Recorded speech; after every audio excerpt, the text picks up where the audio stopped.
right, I'm going to introduce a very, very good friend of mine. Lee is a champion of apprenticeship. He's a champion of people of color. He's a champion of women on the trades. And one time I asked him for his bio, and he told me he liked long walks on the sunset and baskets full of puppies. So I like him a lot. He's a good guy. So with that said, here you go. I didn't actually think she was going to put that in the program, but I really do love the puppy part. My name is Lee Nugent. I'm Executive Secretary of the Washington State Building Trades. We represent 100,000 members. So we have invested interest in a lot of different programs, including the utilities, in being here. So it's the end of this conference, but it's not the end of the world. You know, having Trump pull us out of the Paris Accord, that's a major big deal. But it's not going to affect what we do. The Northwest believes in environmental controls and environmental remediation and doing the right thing for the right purpose. That's not going to change. And for the building trades, you know, it's the idea of how would you ask a building trades person to talk about environmental interests? But I want to remind people that building trades are the original environmentalists. We actually were the ones that built the highways and the roads and the nuclear plants and the dams and all the other things that go into this environment. So when we talk about expansion and what renewable energy is going to look like, you know, we've been in renewable energy since the first hydroelectric dam, the nuclear plants in this state and others. But we also know we got to focus on what we do and doing it better. One thing we did that I didn't hear in my limited time here was how much energy we lose from the grid right off the top. So we do all this power generation and you lose 15 to 20% off the grid right from the beginning. So we need to improve that. And the utilities have their issues, and we've had this conversation a number of times about women in the industry, especially in the utilities. Hey, you know what? It's time to change. When we're talking about what we need in tomorrow's workforce, we need the most qualified candidate, male, female, or person of color. We need the most qualified person, and we need to make sure that. And when you have issues, you know how you break issues in building trades? When I was apprenticeship coordinator, we had the highest amount of female apprentices probably in any of my locals in the United States.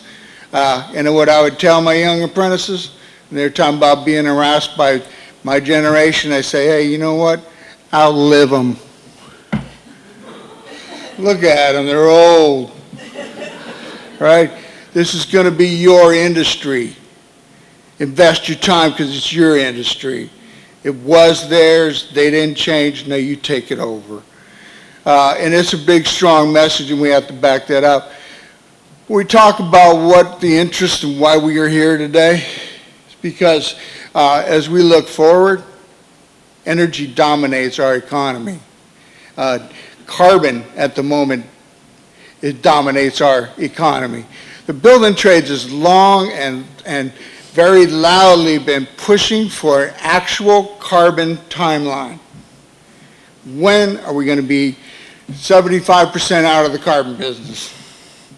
It's also been proven to me we're never going to be completely out of the carbon business. But let's get that timeline, and I'm not listening to the industries that I work with when we're talking about, you know, we're going to do that on June 7th, 2077. You know, I'm not hearing that. What I'm hearing, what I'm trying to promote is that let's have that timeline, and let's have that timeline as something reasonable in a 20-year window at the latest. And my groups that I work with, we work in every type of energy export there is. And they don't like that message, but that's the reality of what we need in this country. And me personally, climate change is real. And I'll tell you how I know. I worked in Antarctica. I worked in Greenland. In Antarctica, they had a show on 60 Minutes, and they were showing one of these valleys outside of the base Palmer Station in out of South America that we went through Chile to get to.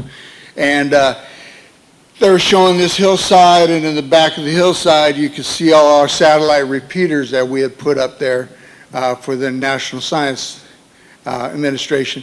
You could see them in the background. And it was a hill, like maybe a 2,500 foot hill, and then there was a mile stretch valley and another 2,500 foot hill. And ours were on both hills.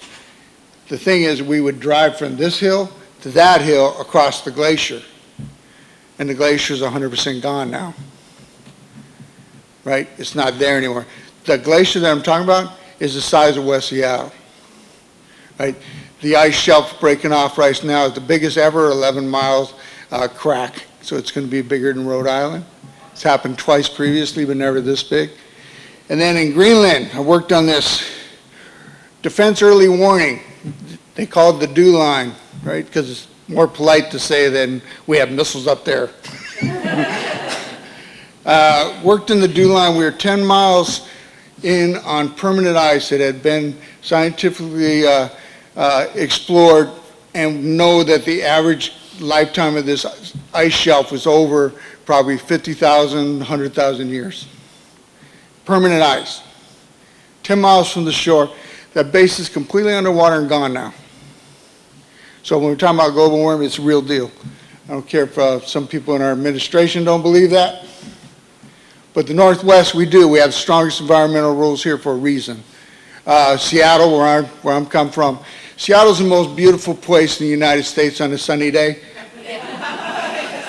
Both days a year. Right.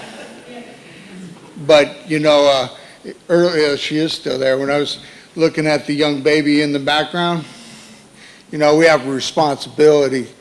We truly do. We have responsibility because everyone here is responsible for their own vision of what their entity and what their corporation or their company does. We have responsibility to the children that are born today. I got a young granddaughter, so it changes your perspective. We are still promoting a lot of energy export because that's part of the economy. But we do it in a very controlled manner. So I want to bring up one more thing, and I'm going to let you all race out of here, is that right now they're closing a bunch of nuclear plants on the East Coast. They're not closing them because of the green energy is not being provided or anything. They're closing them because they cannot compete with natural gas. So they're closing the green energy for natural gas plants. And then the natural gas plants all come from fracking. So, you know, we have this moving one renewable energy source going to a cleaner carbon that's still, how do you define cleaner when there's fracking at the other end of it, right? So those are the things that concern me every single day. But for us here today, what I've heard about apprenticeship is the most proven thing for education, training that employers require. When we were talking earlier, when they were talking about how not to offend my college friends and their children, I try not to offend my college friends because I put an extra $1 in the tip jar at Starbucks. Right? But we got to come to reality in education that you have to have employer-based training with a job in the end. Why is pre-apprenticeship so successful? We are successful because we have an employer, we know what the employer needs, we train for that need, we have an entity in our unions, most of our unions, to take them into our membership, and then we have jobs. And our project labor agreements, community workforce agreements have a requirement for community inclusion. We do that backwards from the traditional education where you have a set curriculum, you train the people, and then you try to find them jobs. That's not going to work in the new century. We have to dial it down. And when I was thinking technology, right, my son's a tech whiz too, my unemployed 23-year-old son, the boy genius, that's his name in our household. So I decided, hey, you know what, you're unemployed. You damn well don't need heat during the day while I'm working during the winter. So with my phone, my new heater system, I turn off the heat and I chuckle and laugh. And I check back an hour later, he hacked into it, turned it up 2 degrees higher.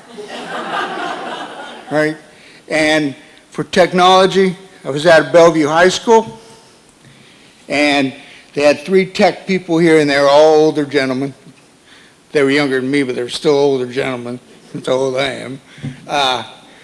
They were condemning the students on not learning what they needed you to have to come into the corporate world.